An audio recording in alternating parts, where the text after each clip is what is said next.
ഈശോ മിശിഹായിൽ ഏറെ സ്നേഹിക്കപ്പെടുന്ന സഹോദരി സഹോദരന്മാരെ, നിങ്ങൾക്കെല്ലാവർക്കും അറിയാവുന്നതുപോലെ ഈശോയുടെ തിരുവചന സന്ദേശം ലോകം മുഴുവൻ പ്രചരിപ്പിക്കുക എന്ന വലിയ ഒരു ലക്ഷ്യത്തോടു കൂടി ആരംഭിച്ചിരിക്കുന്ന ഒരു യൂട്യൂബ് ചാനലാണ് ഇത്. നിങ്ങളിത് കാണുമ്പോൾ കേൾക്കുമ്പോൾ ഈശോയുടെ വചനത്തിൻ്റെ ശക്തിയാൽ നിങ്ങളെല്ലാവരും അനുഗ്രഹിക്കപ്പെടട്ടെ എന്ന് പ്രത്യേകമായിട്ട് പ്രാർത്ഥിക്കുകയാണ്. പ്രിയമുള്ളവരെ, നമ്മുടെ കർത്താവിൻ്റെ സുവിശേഷം ഞാൻ ഒരാൾ മാത്രം വിചാരിച്ചാൽ നമുക്ക് ലോകത്തെല്ലായിടത്തും എത്തിക്കുവാനായിട്ട് സാധിക്കുകയില്ല. അതുകൊണ്ട് നിങ്ങളുടെയൊക്കെ സഹായം വളരെ അത്യാവശ്യമാണ്. അതുകൊണ്ട് നിങ്ങളാൽ കഴിയുന്ന സഹായം ചെയ്തുകൊണ്ട് കർത്താവിൻ്റെ സുവിശേഷം നമുക്കൊത്തൊരുമിച്ച് ലോകം മുഴുവൻ പ്രചരിപ്പിക്കാം. അതിനായിട്ട് നിങ്ങൾ ഈ വചനവിചിന്തനം ഇഷ്ടപ്പെട്ടുവെങ്കിൽ ഇതൊന്ന് ഷെയർ ചെയ്യുക. ആവശ്യമായ കറക്ഷൻസ്, തെറ്റുതിരുത്തലുകൾ ഇതിൻ്റെ അടിയിൽ കമൻറ്റിൽ രേഖപ്പെടുത്തുക. അതുപോലെ തന്നെ ലൈക്ക് ചെയ്യുക. അതുപോലെ തന്നെ സബ്സ്ക്രൈബ് ചെയ്യുക. അതിലൂടെ കൂടുതൽ ആളുകളിലേക്ക് ഈശോയുടെ സുവിശേഷ വിചിന്തനം എത്തിക്കുവാനായിട്ട് നമുക്ക് സാധിക്കും. അതുകൊണ്ട് വചനവിചിന്തനത്തിലേക്ക് കടക്കുന്നതിന് മുമ്പ് തന്നെ എല്ലാവരും ഒരു തവണയെങ്കിലും ഇന്നത്തെ സുവിശേഷം ഒന്ന് വായിക്കുവാനായിട്ട് പ്രത്യേകം ആവശ്യപ്പെടുകയാണ്. സുവിശേഷ ഭാഗം വിശുദ്ധ ലൂക്കായുടെ സുവിശേഷം 5-ാം അധ്യായം 27 മുതൽ 32 വരെയുള്ള തിരുവചന ഭാഗങ്ങളാണ്. നമ്മളിന്ന് നമ്മുടെ നോമ്പ് കാലത്തിൻ്റെ 4-ാമത്തെ ദിവസത്തിലേക്ക് പ്രവേശിക്കുകയാണ്. അവിടെ വളരെ വ്യക്തമായിട്ട് ഈശോ പറയുന്ന ഒരു വചനഭാഗം ഇതാണ്: ഞാൻ നീതിമാന്മാരെയല്ല പാപികളെയാണ് മാനസാന്തരത്തിലേക്ക് വിളിക്കാൻ വന്നിരിക്കുന്നത് എന്ന്. കരുണയുടെയും അനുകമ്പയുടെയും ഒരു കാലം ആണ് നോമ്പ് കാലം എന്ന് പറയുക. യേശു ക്രിസ്തുവിൽ ഏറെ സ്നേഹിക്കപ്പെടുന്ന സഹോദരി സഹോദരന്മാരെ, നോമ്പിൻ്റെ ഈ പവിത്രമായ ദിനങ്ങളിലൂടെ നാം കടന്നു പോകുമ്പോൾ മാനസാന്തരത്തിൻ്റെയും ജീവിതത്തിലെ ചെറിയ ചെറിയ മാറ്റങ്ങളുടെയും പുതുക്കലിൻ്റെയും ഒരു പരിവർത്തനത്തിൻ്റെയും ഒക്കെ സമയമാണ് എന്ന് നമ്മളെ ഓർമ്മിപ്പിക്കുകയാണ് ഈ നോമ്പ് കാലം. നോമ്പ് പല കാര്യങ്ങൾ നമ്മളുടെ ജീവിതത്തിൽ നിന്ന് ഉപേക്ഷിക്കുക മാത്രമല്ല, മറിച്ച് സ്നേഹത്തിലും കരുണയിലും അനുകമ്പയിലും വളരുവാൻ നമ്മെ സഹായിക്കുന്ന ഒരു കാലയളവ് കൂടിയാണ് ഇത്. ഇന്നത്തെ സുവിശേഷം നമ്മുടെ നോമ്പ് കാലത്തെ കൂടുതൽ മനോഹരമായിട്ട് പ്രതിഫലിപ്പിക്കുന്ന ഒരു വചനഭാഗമാണ്. വെറും ഒരു നികുതി പിരിവുകാരനായ ലേവിയെ യേശു വിളിക്കുന്നതും അവൻ്റെ പഴയ ജീവിതം ഉപേക്ഷിച്ച് തന്നെ അനുഗമിക്കുവാൻ ക്ഷണിക്കുന്നതും നാം ഇന്നത്തെ സുവിശേഷത്തിൽ കാണുന്നുണ്ട്. തുടർന്ന് യേശു പാപികളുമായി ഭക്ഷണം പങ്കിടുന്നു. നഷ്ടപ്പെട്ടവരെ അന്വേഷിക്കുക, തകർന്നവരെ സുഖപ്പെടുത്തുക, എല്ലാവർക്കും പുതുജീവിതം നൽകുക എന്നിവയാണ് തൻ്റെ ദൗത്യമെന്ന് ഈശോ നമുക്ക് കാണിച്ചു തരുന്നു. സാമൂഹിക പദവി, സമ്പത്ത് അല്ലെങ്കിൽ പാപി എന്നിവയ്ക്കൊക്കെ അപ്പുറത്തേക്ക് നോക്കാനും എല്ലാവരോടും, പ്രത്യേകിച്ച് ഉപേക്ഷിക്കപ്പെട്ടവരോ മറന്നുപോയവരോ ആയിട്ടുള്ള വ്യക്തികളെ സ്നേഹിക്കാനും സ്വീകരിക്കാനും ഇന്നത്തെ സുവിശേഷം നമ്മെ ഓർമ്മപ്പെടുത്തുകയാണ്.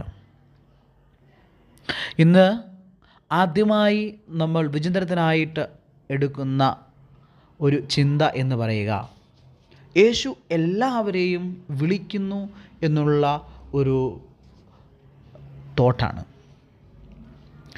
ആരും തൻ്റെ സ്നേഹത്തിന് യോഗ്യനാണ് എന്ന് ഈശോ വളരെ സ്പഷ്ടമായിട്ട് വ്യക്തമാക്കുന്നു. ലേവി ഒരു നികുതി പിരിവുകാരനായിരുന്നു. അക്കാലത്ത് ഏറ്റവും പാപകരവും ദുഷിച്ചതുമായി കണക്കാക്കപ്പെട്ടിരുന്ന ഒരു തൊഴിലായിരുന്നു ഈ നികുതി പിരിവ് എന്ന് പറയുക. ആളുകൾ അവനെ ഒരു ഭ്രഷ്ടനായും ദൈവസ്നേഹത്തിന് യോഗ്യനല്ലാത്തവനായും കണ്ടിരുന്ന ഒരു കാലം. എന്നിരുന്നാലും യേശു അവനെ നോക്കിയപ്പോൾ അവൻ്റെ പാപങ്ങളെ കണ്ടില്ല, മറിച്ച് അവൻ്റെ മാറ്റത്തിനുള്ള കഴിവ് അവനിൽ കാണുവാനായിട്ട് യേശുവിന് സാധിച്ചു. വെറും ലളിതമായ 2 വാക്കുകൾ മാത്രമാണ് യേശു ലേവിയോട് പറയുക: എന്നെ അനുഗമിക്കുക. ഒരു പക്ഷേ ലേവിക്ക് ഒരുപാട് ഒഴികഴിവുകൾ പറയാമായിരുന്നു. ഈശോയെ, ഞാൻ വേണ്ടത്ര ശുദ്ധനല്ല, അതുമല്ലെങ്കിൽ എനിക്ക് ജീവിതത്തിൽ നഷ്ടപ്പെടാൻ വളരെയേറെ സ്വത്തുണ്ട്, സമ്പത്തുണ്ട്. ഇതൊന്നും അവൻ പറയാതെ അവനുണ്ടായിരുന്നതെല്ലാം അവൻ ഉപേക്ഷിച്ച് യേശുവിനെ അനുഗമിക്കുന്നതായിട്ടാണ് നാം ഇന്നത്തെ സുവിശേഷത്തിൽ കാണുക. ഈ സുവിശേഷം നമ്മെ പഠിപ്പിക്കുന്നത് ദൈവം നമ്മെ വിളിക്കുന്നത് നാം ആരും പൂർണ്ണരായതുകൊണ്ടല്ല. ഞാനൊരു പുരോഹിതനായിരിക്കുന്നത് എൻ്റെ എന്തെങ്കിലും മഹിമയോ എൻ്റെ എന്തെങ്കിലും പൂർണ്ണതയോ എന്നിലുള്ളത് കൊണ്ടല്ല, മറിച്ച് എൻ്റെ ഈശോ എന്നെ സ്നേഹിക്കുന്നത് കൊണ്ടാണ് എന്നുള്ള ഒരു ബോധ്യം എനിക്കുണ്ട്. അല്ലെങ്കിൽ കത്തോലിക്കരായ ക്രിസ്ത്യാനികളായ നമുക്കെല്ലാവർക്കും, യേശുവിൻ്റെ അനുയായികളായ എല്ലാവർക്കും ഉണ്ടാകേണ്ട ഒരു ചിന്തയാണ്, എനിക്ക് യേശുവിനെ സ്നേഹിക്കാനായിട്ടും അവനെ അനുഗമിക്കാനായിട്ടും ഒരു അവസരം ലഭിച്ചുവെങ്കിൽ അത് എൻ്റെ ഒരു ഗുണമോ അല്ലെങ്കിൽ എൻ്റെ ഉള്ളിലെ എന്തെങ്കിലും നന്മയോ കൊണ്ടല്ല, മറിച്ച് എൻ്റെ യേശു എന്നെ സ്നേഹിച്ചത് കൊണ്ട് മാത്രമാണ് എന്നുള്ളൊരു യാഥാർത്ഥ്യം, ഒരു തിരിച്ചറിവ് നമുക്ക് ഓരോരുത്തർക്കും ഉണ്ടാകണം എന്നാണ് ഇന്നത്തെ സുവിശേഷം നമുക്ക് പറഞ്ഞു തരുന്നത്.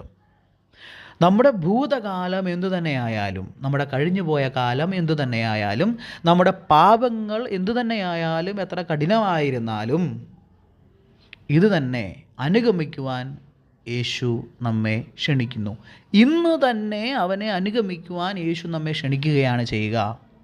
ഈ വിളി പുതുതായി കേൾക്കാനും ക്രിസ്തുവിനോട് ഒരു ചുവട് അടുക്കുവാനും ഈ നോമ്പുകാലം നമ്മെ സഹായിക്കുന്നു. പ്രിയമുള്ളവരെ, രണ്ടാമതായിട്ട് നമ്മൾ ചിന്തിക്കുന്ന ഒരു ചിന്ത അല്ലെങ്കിൽ ഒരു വിചിന്തനം എന്ന് പറയുക, യേശു പാപികളോടൊപ്പം അത്താഴം കഴിക്കുന്നു എന്നുള്ളതാണ്. ഈ ഒരു ചിന്തയിൽ നിന്ന്, ഈ ഒരു പോയിന്റിൽ നിന്ന് നോക്കുമ്പോൾ നമുക്ക് മനസ്സിലാക്കാനായിട്ട് സാധിക്കും, സ്നേഹത്തിന് അതിരുകളില്ല. യേശുവിൻ്റെ വിളിയിൽ വളരെയധികം സന്തോഷിച്ച ലേവി ഒരു വലിയ വിരുന്ന് നടത്തുകയും മറ്റ് നികുതി പിരിവുകാരെയും പാപികളെയും ക്ഷണിക്കുകയും ചെയ്തു. എന്നാൽ പ്രീശന്മാരും അതുപോലെ തന്നെ അതുമായിട്ട് ബന്ധപ്പെട്ട് നിൽക്കുന്ന ആളുകളുമൊക്കെ വളരെ പരിഹാസത്തോടു കൂടിയാണ് ചോദിക്കുക, നിങ്ങൾ എന്തിനാണ് ചുങ്കക്കാരോടും പാപികളോടും കൂടെ തിന്നുകയും കുടിക്കുകയും ചെയ്യുന്നത് എന്ന്. പ്രിയമുള്ളവരെ, സ്നേഹവും കരുണയും നിറഞ്ഞ വാക്കുകളോടെ യേശു അവർക്ക് കൊടുക്കുന്ന ഒരു മറുപടിയുണ്ട്. ആരോഗ്യമുള്ളവർക്കല്ല വൈദ്യനെ കൊണ്ട് ആവശ്യം, രോഗിക്കാണ് എന്ന്. നീതിമാന്മാരെയല്ല പാപികളെയാണ് മാനസാന്തരത്തിലേക്ക് വിളിക്കുവാൻ ഞാൻ വന്നിരിക്കുന്നു എന്ന് ഈശോ അടിവരയിട്ട് അവിടെ പ്രസ്താവിക്കുകയാണ്. യഥാർത്ഥത്തിൽ ഇതെന്താണ് അർത്ഥമാക്കുന്നത്? നോമ്പുകാലം രോഗികൾക്കുള്ള രോഗശാന്തിക്കുള്ള സമയമാണ്. യേശു ദിവ്യവൈദ്യനാണ്. നമുക്കെല്ലാവർക്കും അവൻ്റെ കരുണ ആവശ്യമാണ്. യേശു എല്ലാവരെയും വിവേചനമില്ലാതെ സ്വാഗതം ചെയ്യുന്നു. ധനികനായാലും ദരിദ്രനായാലും പാപിയായാലും വിശുദ്ധനായാലും എല്ലാവർക്കും ഒരേപോലെ സ്നേഹവും പരിചരണവും പിന്തുണയും ആവശ്യമാണ് എന്ന് ഈശോ നമുക്ക് വ്യക്തമാക്കി തരികയാണ്. യഥാർത്ഥ വിശുദ്ധി എന്നത് ന്യായവിധിയല്ല, അനുകമ്പയെക്കുറിച്ചാണ്. യേശു പാപികളെ അകറ്റി നിർത്തിയില്ല, അവൻ അവരെ സ്നേഹത്താൽ അടുപ്പിച്ചു.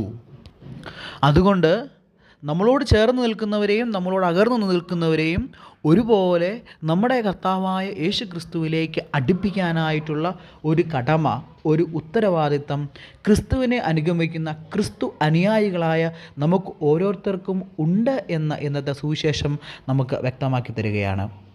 പ്രിയമുള്ള സഹോദരങ്ങളെ, മൂന്നാമതായിട്ട് ഉള്ള ഒരു ചിന്ത എന്ന് പറയുക, ന്യായവിധി അല്ലാതെ ന്യായവിധി ഇല്ലാതെ സ്നേഹിക്കുക എന്നുള്ളതാണ്. പ്രിയ സഹോദരീ സഹോദരന്മാരെ, ഈ സുവിശേഷം ശരിക്കും യഥാർത്ഥത്തിൽ നമ്മൾക്ക് ഓരോരുത്തർക്കും ഒരു വെല്ലുവിളിയാണ്. പ്രീശന്മാരെ പോലെയോ അതുപോലെ നിയമജ്ഞന്മാരെ പോലെയും ഒക്കെ നമ്മൾ മറ്റുള്ളവരെ അവജ്ഞയോടെയാണോ കാണുന്നത്? അതോ യേശുവിനെ പോലെ സ്നേഹത്തോടെ നാം അവരെ സ്വാഗതം ചെയ്യാറുണ്ടോ? യേശു കരുണ കാണിച്ചതുപോലെ നമ്മൾ മറ്റുള്ളവരോട് കരുണ കാണിക്കാറുണ്ടോ? എങ്കിൽ യേശു കരുണ കാണിച്ചതുപോലെ മറ്റുള്ളവരോട് കരുണ കാണിക്കാനുള്ള ഒരു സമയമാണ്, ഒരു കാലഘട്ടമാണ് ഈ നോമ്പ് കാലം എന്ന് പറയുക. ദരിദ്രർക്ക് നമ്മുടെ സഹായം ആവശ്യമാണ്. ഭൗതിക കാര്യങ്ങളിൽ മാത്രമല്ല, സ്നേഹത്തിലും അന്തസ്സിലും ദൈവം തങ്ങളെ വിലമതിക്കുകയും പരിപാലിക്കുകയും ചെയ്യുന്നുവെന്ന് അവർ അറിയേണ്ടതുണ്ട്. ആ അറിവ് പകർന്നു കൊടുക്കേണ്ടത് നാം ഓരോരുത്തരും ആണ്.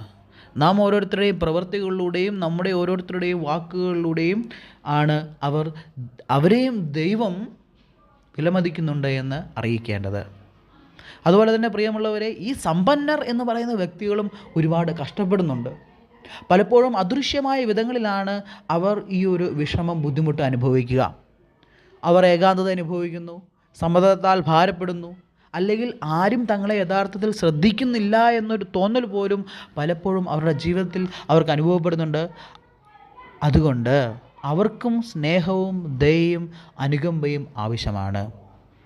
ഒരു വ്യക്തി സമ്പന്നനാണ് എന്ന് വെച്ച് അവൻ എല്ലാ വിധത്തിലും സമ്പന്നനാണ് എന്ന് നമുക്ക് പറയുവാനായിട്ട് സാധിക്കില്ല.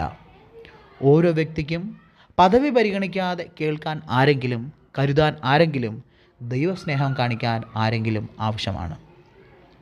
നാലാമത്തെ ഒരു ചിന്ത എന്ന് പറയുക, നോമ്പ് കാലത്ത് നമുക്ക് എങ്ങനെ ഈ സുവിശേഷം ജീവിക്കുവാനായിട്ട് കഴിയും? ഈ നോമ്പ് കാലത്ത് യേശു നമ്മെ ഓരോരുത്തരെയും ആഴത്തിലുള്ള സ്നേഹത്തിലേക്ക് വിളിക്കുന്നു. നമുക്ക് എങ്ങനെ പ്രതികരിക്കാൻ കഴിയും?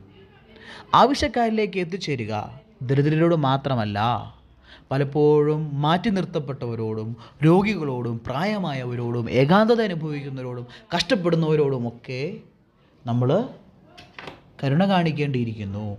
ഒരു ലളിതമായ ദയാപ്രവൃത്തിക്ക് ഒരുപക്ഷെ ഒരു ജീവിതം തന്നെ മാറ്റിമറിക്കുവാനായിട്ട് കഴിയും. വിധി എന്ന ഒരു ചിന്ത ഉപേക്ഷിക്കുക. സ്നേഹം കാണിച്ച് പലപ്പോഴും പ്രീശന്മാർ യേശുവിനെ വിമർശിക്കുന്നതായിട്ട് നമുക്ക് കാണുവാനായിട്ട് സാധിക്കും. ചിലപ്പോൾ നമ്മൾ ആളുകളെ അവരുടെ തെറ്റുകൾ അല്ലെങ്കിൽ പശ്ചാത്തലം അടിസ്ഥാനമാക്കി വിധിക്കുന്നു. പകരം നമുക്ക് ക്രിസ്തുവിൻ്റെ കണ്ണിലൂടെ അവരെ നോക്കാനായിട്ട് പരിശ്രമിക്കാം. ദൈവത്തിൻ്റെ കരുണയുടെ അടയാളമായിരിക്കുക നിങ്ങളെ വേദനിപ്പിച്ചവരോട് ക്ഷമിക്കുക, ദയയില്ലാത്തവരായി കാണപ്പെടുന്നവരോട് ദയ കാണിക്കുക, ദൈവസ്നേഹത്തെ കൂടുതൽ പൂർണ്ണമായി പ്രതിഫലിപ്പിക്കുന്നതിനായി നമ്മുടെ ഹൃദയങ്ങളെ പരിവർത്തനം ചെയ്യുന്നതിനെക്കുറിച്ച് നമുക്ക് ഈ നോമ്പുകാലത്തിൽ, പ്രത്യേകിച്ച് ഈ 4-ാം ദിവസം നമുക്ക് ചിന്തിക്കാം. കരുണയിലേക്കുള്ള ഒരു ആഹ്വാനം. പ്രിയ സുഹൃത്തുക്കളെ, നമ്മുടെ നോമ്പുകാല യാത്ര തുടരുമ്പോൾ നമുക്ക് ഓർമ്മിക്കാം, നമ്മുടെ ഭൂതകാലം പരിഗണിക്കാതെ യേശു നമ്മെ ഓരോരുത്തരെയും വിളിക്കുന്നു, സ്നേഹിക്കുന്നു, പരിഗണിക്കുന്നു. ന്യായവിലീതിയില്ലാതെ സ്നേഹിക്കുവാൻ അവൻ നമ്മെ ക്ഷണിക്കുന്നു. ധനികരെന്നോ ദരിദ്രനെന്നോ പാപിയെന്നോ വിശുദ്ധനെന്നോ ഒരു മാറ്റവുമില്ലാതെ എല്ലാവരോടും അനുകമ്പ കാണിക്കുവാൻ അവൻ നമ്മോട് ആവശ്യപ്പെടുന്നു. ഈ നോമ്പുകാലം യഥാർത്ഥ പരിവർത്തനത്തിൻ്റെ ഒരു സമയമാകട്ടെ. അവിടെ ക്രിസ്തു സ്നേഹിക്കുന്നത് പോലെ സ്നേഹിക്കാനും ആവശ്യമുള്ള ഒരു ലോകത്തിന് പ്രത്യാശയും രോഗശാന്തിയും കരുണയും നൽകുവാനും നാം ഓരോരുത്തരും പഠിക്കേണ്ടിയിരിക്കുന്നു. പഠിക്കാനുള്ള അനുഗ്രഹം ദൈവം നമുക്ക് ഓരോരുത്തർക്കും തരട്ടെ എന്ന് പ്രത്യേകമായിട്ട് പ്രാർത്ഥിക്കുന്നു. നമുക്ക് ഒരു നിമിഷം പ്രാർത്ഥിക്കാം. കർത്താവായ യേശുവേ, ഞങ്ങളുടെ ബലഹീനതകൾക്കിടയിലും നിന്നെ അനുഗമിക്കുവാൻ ഞങ്ങളെ വിളിച്ചതിന് ഞങ്ങൾ അങ്ങയോട് നന്ദി പറയുന്നു. സ്നേഹവും കരുണയും നിറഞ്ഞ ഹൃദയങ്ങളെ ഞങ്ങൾക്ക് നൽകണമേ. അങ്ങനെ ആവശ്യമുള്ളവരിലേക്ക് ഞങ്ങൾ എത്തിച്ചേരുകയും ലോകത്തിൽ നിന്റെ കാരുണ്യത്തിൻ്റെ അടയാളങ്ങളായി തീരുകയും ചെയ്യുമാറാകട്ടെ. ആമേൻ. ദൈവം നമ്മെ എല്ലാവരെയും സമൃദ്ധമായിട്ട് അനുഗ്രഹിക്കട്ടെ.